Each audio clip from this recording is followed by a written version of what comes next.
Ate Mai, ano po ba yung mga mistakes na kailangan kong iwasan as a first-time homebuyer? Ito yung kadalasang mistakes ng first-time homebuyers.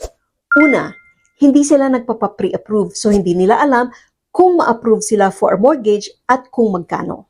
Pangalawa, hindi sila nagsistick sa budget.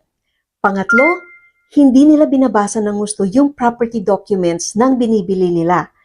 Pang-apat, hindi sila gumagamit ng realtor. Alam po ninyo, pag bumibili kayo ng property, ay libre po yung services ng realtor.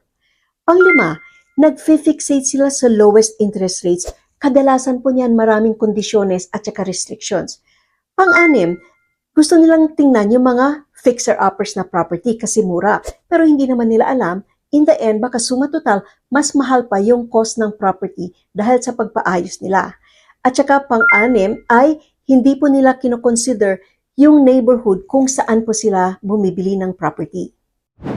Kung kailangan po ninyo ng advice, i-contact lang po ninyo ako. Ito po si Maylene Lim, ang inyong Pinay Mortgage Broker.